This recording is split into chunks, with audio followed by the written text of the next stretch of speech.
Le Seigneur soit avec vous. Et avec votre esprit. Bonne nouvelle de Jésus-Christ, selon saint Matthieu.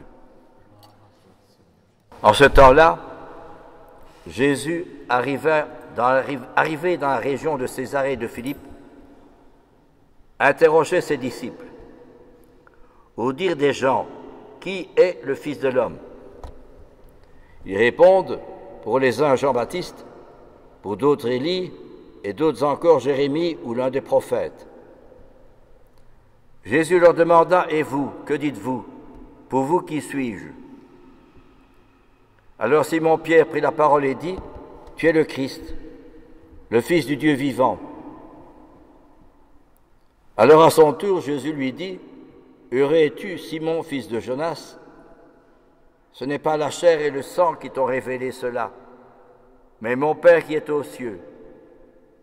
Et moi je te le déclare, tu es Pierre, et sur cette pierre je bâtirai mon église, et la puissance de la mort ne l'emportera pas sur elle. Je te donnerai les clés du royaume des cieux. Tout ce que tu auras lié sur la terre sera lié dans les cieux, et tout ce que tu auras délié sur la terre sera délié dans les cieux. Acclamons la parole de Dieu. Louange à toi, Seigneur Jésus. C'est une très belle fête que la fête de Saint Pierre et de Saint Paul, les deux colonnes de l'Église. Ils sont un exemple pour nous-mêmes, pour que nous puissions réfléchir quels sont les outils pour construire l'Église, et surtout aujourd'hui, et l'Église de demain.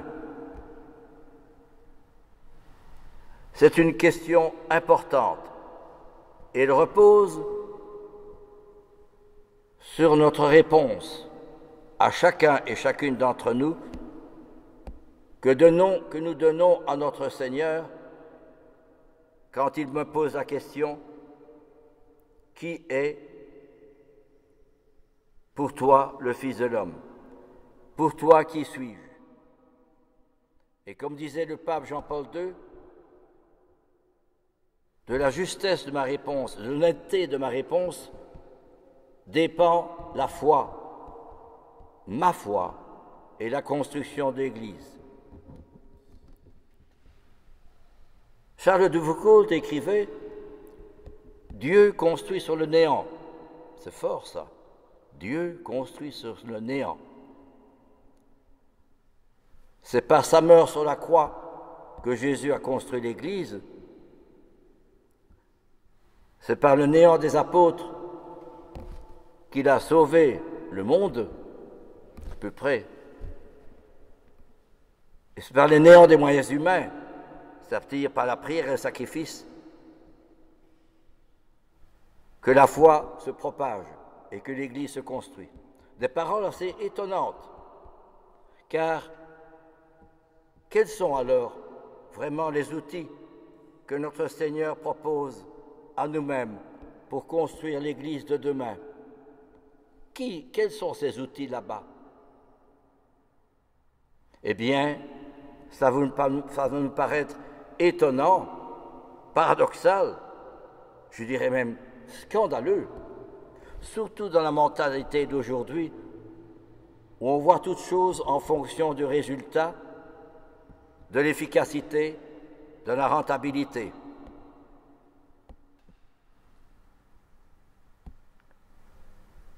Les outils que notre Seigneur propose à chacun et chacune d'entre nous, ce sont les outils que le monde ne veut pas prendre, parce qu'ils sont inutiles, pauvres, c'est-à-dire que c'est la prière et le sacrifice. En entrant dans cette église, vous avez à votre droite un exposé sur différents chrétiens, prêtres surtout, qui sont restés dans les prisons pendant la guerre 40-45,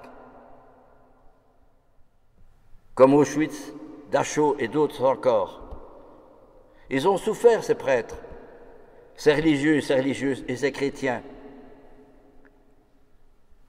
C'est assez extraordinaire quand on voit quel courage ils ont eu pour donner leur vie. Et des gens, si vous lisez la vie, le témoignage, c'était l'abbé Franz Stock, qui était aumônier à Paris, dans les prisons pendant la guerre.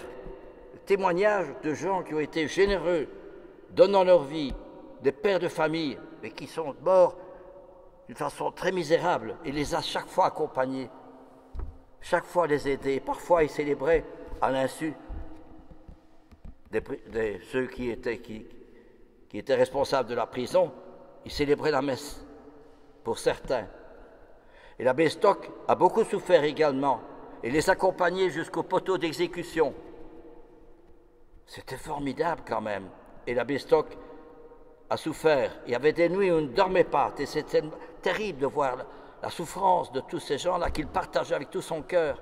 Il ne comprenait pas. Il me disait, comment l'homme peut-il être aussi violent vis-à-vis de son semblable? Une belle vie qu'est la vie de Franz Stock. Eh bien, ce sont tous ceux-là qui, au cours des siècles, ont donné leur vie pour notre Seigneur. Ils auraient pu dire, je suis pour l'empereur Auguste, ou je suis pour ceci ou pour cela. Mais aujourd'hui, ne faisons-nous pas un peu nous-mêmes le jeu du monde? L'argent, le confort, le matériel, la facilité, être bien vu, être honoré. Notre Seigneur, c'est le contraire. Il a choisi tellement la dernière place que personne n'a pu la lui ravir. Or, cette dernière place, c'est précisément la prière, le sacrifice, la pauvreté, le don de soi. Assez extraordinaire quand même. Je suis en train de lire, selon mes possibilités de temps, la vie d'un grand pontife, d'un grand prêtre, d'un grand évêque, le pape Pie X. Extraordinaire. Je lisais ce livre, j'avais les larmes aux yeux. Tellement c'est beau. Quand il était prêtre, quand il était évêque, et puis qu'il est devenu pape, d'une famille très pauvre. Extraordinaire. Comment ce prêtre, cet évêque, ce pape, a été un exemple pour beaucoup de dons de soi, de générosité, de prière, de sacrifice. C'est extraordinaire. Un peu comme l'ancien archevêque de Bruxelles, j'oublie son nom, Monseigneur Mercier. Lui aussi, c'était un exemple magnifique. Si vous lisez sa vie, aussi c'est splendide. Ce sont ceux-là qui ont construit l'Église. Non pas par ce qu'ils disaient, ou ce qu'ils faisaient, bien sûr, d'un côté oui, mais surtout parce ce qu'ils étaient. Pourquoi? Parce qu'ils ont compris dans la prière que Jésus leur demandait d'être leur ami. Être un ami avec quelqu'un, c'est comprendre son travail, sa mission, ses activités, ses expériences, tout ce qu'il faisait, le partager. Eh bien, eux, ils ont compris, encore une fois, comprendre la mission de Jésus. Et ils en ont été transformés, pénétrés, illuminés. Et c'est tout le contraire de la société, mais en faisant le contraire de la société, eh bien, ils ont été les premiers. Et vous avez aussi dans l'exposition, ici à votre gauche, la vie du... Il est devenu cardinal, il était évêque quand elle a été arrêtée. Monseigneur Van Thuan. J'ai sa photo chez moi et j'ai lu son livre extraordinaire. Hein. Il a tellement vécu dans des situations difficiles, renfermé dans l'obscurité pendant 2-3 nuits comme cela, 2-3 journées, pour le rendre complètement abîmé. Et Monseigneur Van Thuan, il racontait ça au pape Jean-Paul II. Le pape Jean-Paul II lui a dit, mais tout ce que tu as fait, mais c'est pour rien. Viens donner la retraite au Vatican. Nous avons besoin de tels témoins comme toi. Et alors il est allé. Et une anecdote que j'ai déjà citée une fois, c'est qu'il était dans sa cellule. Et alors, il y a un de ses surveillants qui est venu le trouver et lui dit « Je t'entends chanter. Qu'est-ce que c'est ce chant-là » Eh bien, Monseigneur Vantuan lui a dit, c'était le Veni Creator. Veni Creator Spiritus. Eh bien, Monseigneur Vantuan lui a appris ce Veni Creator. Et ce gardien de la prison, communiste, il chantait le Veni Creator en montant les escaliers, en descendant, en allant à gauche, à droite. Il chantait le Veni Creator. Extraordinaire, hein? Eh bien, c'est cela, voyez-vous, que nous oublions trop souvent. C'est que nos témoins ont été des constructeurs d'églises.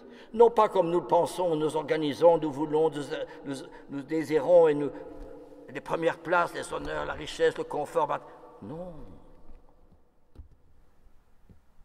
Comme cette jeune fille qui disait à Notre-Dame, « Ô Notre-Dame, c'était la plus pauvre, la plus humble, la plus petite de Lourdes que vous avez confié votre message. La plus humble, la plus petite, la plus pauvre de Massabielle. » C'est extraordinaire quand même. Allez à Lourdes, vous aurez des milliers de gens. Et cependant, Lourdes repose sur une humble, pauvre et effacée et humble jeune fille, Bernadette Soubirous. Bien, c'est ça la politique du bon Dieu.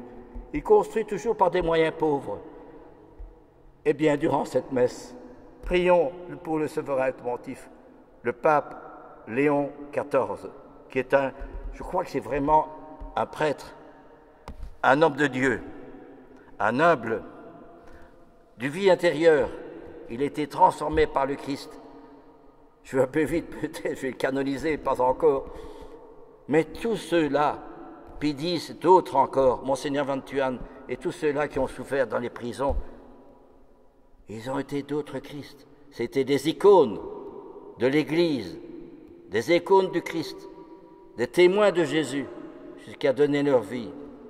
Eh bien, justement, c'est cela que nous devons comprendre. Pour vous, qui suis-je? C'est de l'honnêteté de ma réponse, de la profondeur de ma réponse et de la vérité de ma foi que, en aimant la pauvreté, l'humilité, la charité, la dernière place, je suis sûr de construire l'Église. À la dernière place, on soulève le monde. Amen. Alléluia.